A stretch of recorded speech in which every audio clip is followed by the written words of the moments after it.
Hello student, आज की इस वीडियो में हम सिद्ध करना सीखेंगे कि रूट थ्री एक अपरिमेय संख्या है। इसको हमें सिद्ध कैसे करना है प्रॉपर तरीके से यहाँ पर आज की इस वीडियो में हम सिद्ध कर कर आपको बताएंगे। और ये वीडियो काफ़ी ज़्यादा इंपॉर्टेंट होने वाली है, क्योंकि फ्रेंड्स ये क्वेश्चन आपको लगभग हर एक सेट में देखने को मिल जाएगा। इस टाइप के क्वेश्चन आपके बोर्ड एग्जाम में हर बार पूछा जाता है। तो चलिए फ्रेंड्स, वीडियो को स्टार्ट करते हैं। यहाँ पर कह रहा है क्वेश्चन में सिद्ध कीजिए कि रूट थ्री एक अपरिमेय संख्या है।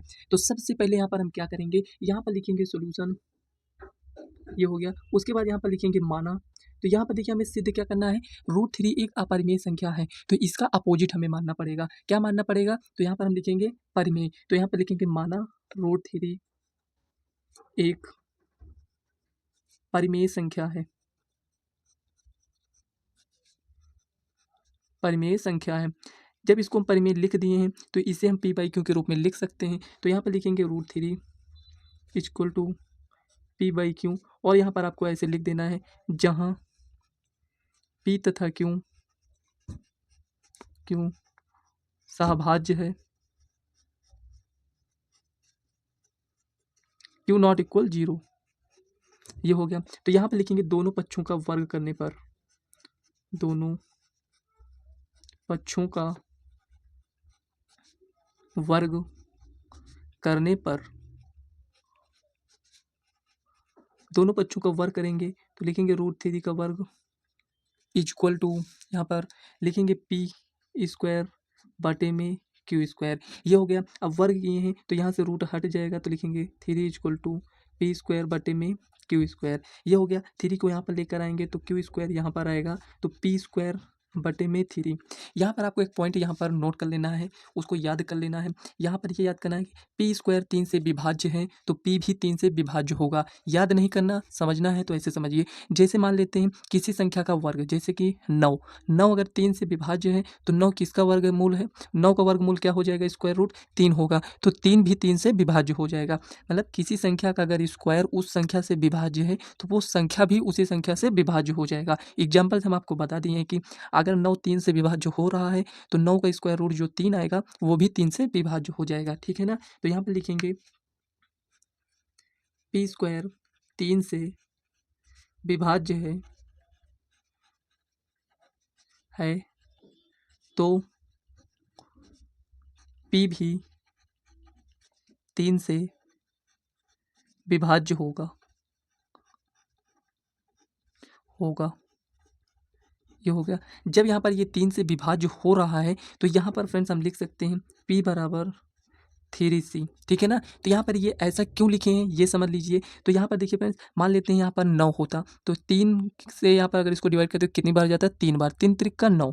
तो यहाँ पर सी कितना हो गया? यहाँ पर तीन। देखिए यहाँ पर नौ मान लेते होता है तो यहाँ पर पी इक्वल टू यहाँ पर थ्री है। सी यहाँ पर अगर कितना होता, सी का मान तीन होता, और मान लेते हैं 12 होता तो सी का मान कितना होता? चार। मान लेते हैं 5 होता, 5 तीन 15 हो जाता, तो 15 होता, तो यहाँ पर इसका मान कितना हो जाता है यहाँ पर? तो यहाँ पर 5 और 3 छंग 18, सी का मान कितना हो गया? 6।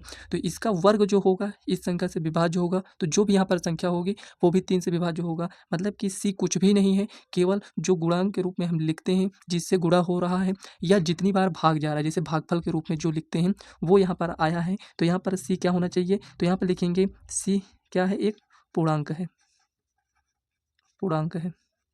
ठीक है ना? तो यहाँ पर ये हो गया। अब यहाँ पर देखिए लिखेंगे आगे, इसको समीकरण एक मान लेते हैं। तो यहाँ पर लिखेंगे समीकरण एक में पी का मान रखने पर, तो यहाँ पर लिखेंगे पी का मान समीकरण एक में रखेंगे तो यहाँ पर क्या हो जाएगा? Q square equal to three C का स्क्वायर बटे में थ्री। तो यहाँ पर आगे इसको सॉल्व करेंगे तो यहाँ पर Q square equal to nine C square बटे में थ्री, इससे ये कैंसिल तीन बार में। तो यहाँ पर देखिए Q square equal to three C square. यहाँ तक समझ में आया? आगे बढ़ते हैं। यहाँ पर इसको इधर लेकर आएंगे तो क्यू स्क्वायर बटे में तीन इक्वल टू सी स्क्वायर। अब जो ऊपर आप लिख चुके हैं यहाँ पर पी स्क्वायर के लिए, तो यहाँ पर अब आप लिखेंगे क्यू स्क्वायर के लिए। तो यहाँ पर लिखेंगे क्यू स्क्वायर तीन से विभाज्य है तो क्यों भी तीन से विभाज्य होगा। जो भी पॉइंट नहीं समझ में आया है अभी हम आपको बताएंगे। तो 3 से विभाज्य होगा, ठीक है ना।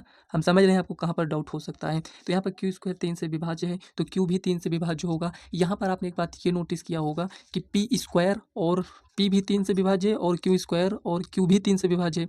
मतलब अगर देखें तो दोनों संख्याएं 3 से विभाज्य है, तो दोनों संख्याओं का उभयनिष्ठ क्या हो सकता है, आप कहेंगे 3 होगा। तो यहाँ पर जो आपने अभी लिखा था, क्या लिखा था, जहाँ पी तथा क्यू क्या है, सहभाज्य। सहभाज्य यहाँ पर दोनों हैं, तो इसका मतलब ये हुआ कि दोनों का कॉमन पॉइंट 1 होना चाहिए, 1 होना चाहिए, लेकिन इसमें आ क्या रहा है, 3 आ रहा है। तो यहाँ पर लिखेंगे पी तथा क्यू का उभयनिष्ठ उभयनिष्ठ उभयनिष्ठ यहाँ पर कितना है, 3 है ना, उभयनिष्ठ 3 है। तो यहाँ पर आगे लिखेंगे इससे हमें हमें आना क्या चाहिए, उभयनिष्ठ 1 आना चाहिए, लेकिन यहाँ पर 3 आ रहा है। इससे हमें विरोधाभास प्राप्त होता है, प्राप्त होता है। यहाँ पर लिखेंगे अतः अतः √3 एक अपरिमेय संख्या है।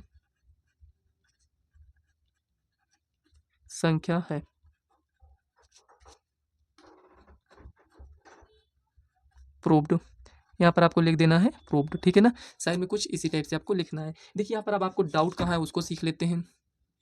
देखिए यहाँ पर आपको पढ़ाते हैं तो इसका मतलब ये तो है ना कि हम समझ सकते हैं कि आपको डाउट कहाँ पर हो रहा होगा। एक तो यहाँ पर आपको डाउट हो रहा होगा कि यहाँ पर ये सी क्या है लिखे हैं। तो यहाँ पर देखिए पी बराबर 3 से लिखे हैं, तो यहाँ पर सी कुछ भी हो सकता है। मान लेते हैं 1 लिखेंगे, सी का मान 1 होगा तो ये कितना आएगा 3, सी का मान अगर 2 होगा तो ये 6 हो जाएगा, ठीक है ना। सी का मान 3 होगा तो यहाँ पर ये कितना हो जाएगा, 9 हो जाएगा, ठीक है ना।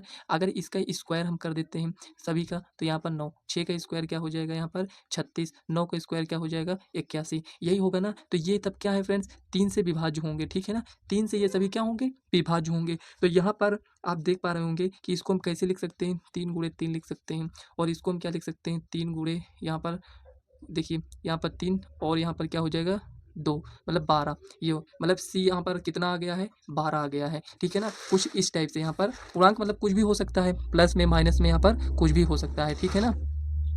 अब यहाँ पर वर्ग कर दी है ना, इसीलिए यहाँ पर ये ज़्यादा आ गया है। अब यहाँ पर देखिए 3 अगर हमें स्थिर रखना है तो इसके गुणे में यहाँ पर कितना हो जाएगा, 3 दूना 6 हो जाएगा, और यहाँ पर ये 27, ठीक है ना। यहाँ पर ये क्या मिला है, गुणे के रूप में मिला है, तो ये सभी क्या हो जाएंगे, सी होंगे, ठीक है ना। तो पी बराबर 3 जो लिखा है, तो यहाँ पर आपको ये समझना है, जैसे यहाँ पर लिखा गया है कि पी स्क्वायर 3 से विभाज्य है, तो पी यहाँ पर आप कुछ भी मान लीजिए, पी बराबर मान लेते हैं 3, तो यहाँ पर लिखेंगे 3, 3 का स्क्वायर 9। अगर ये इससे विभाजित है, ये कितनी बार में जा रहा है, 3 बार में, 3 आया है यहाँ पर, मतलब कि इसको हम कैसे लिख सकते हैं, 3 गुणे 3 लिख सकते हैं कि नहीं। 3 तो यहाँ पर स्थिर है, ये क्या है यहाँ पर कितनी बार गया है, 3 बार, लेकिन यहाँ पर संख्या तो दिया नहीं गया है। जो यहाँ पर हम 3 लिखे हैं, हम माने थे इसलिए आपको समझ में आ रहा होगा, नहीं मानते तो क्या बता पाते कि यहाँ पर कितना होगा, नहीं बता पाते, तो इसलिए यहाँ पर इसको सी मान लिया गया है। 3 आएगा, 4 आएगा, 5 आएगा, 6 आएगा, कितना भी आ सकता है, ठीक है ना। तो उसी के उस पर उसको हम सी मान लेते हैं। आई होप फ्रेंड्स आपको समझ में आ गया होगा, कोई भी डाउट नहीं होगा, ठीक है ना। डाउट होना भी नहीं चाहिए, फिर भी अगर कोई डाउट होता है तो आप कमेंट कर पूछ सकते हैं। वीडियो कैसी लगी कमेंट बॉक्स में ज़रूर बताइएगा। वीडियो अगर आपको पसंद आया हो तो वीडियो को लाइक और चैनल को सब्सक्राइब कर लेना। अगर किसी और टॉपिक में आपको डाउट होता है तो आप कमेंट करिएगा, उस पर भी हम वीडियो प्रोवाइड कर देंगे। तो चलिए फ्रेंड्स, मिलते हैं नेक्स्ट वीडियो में, तब तक के लिए बाय।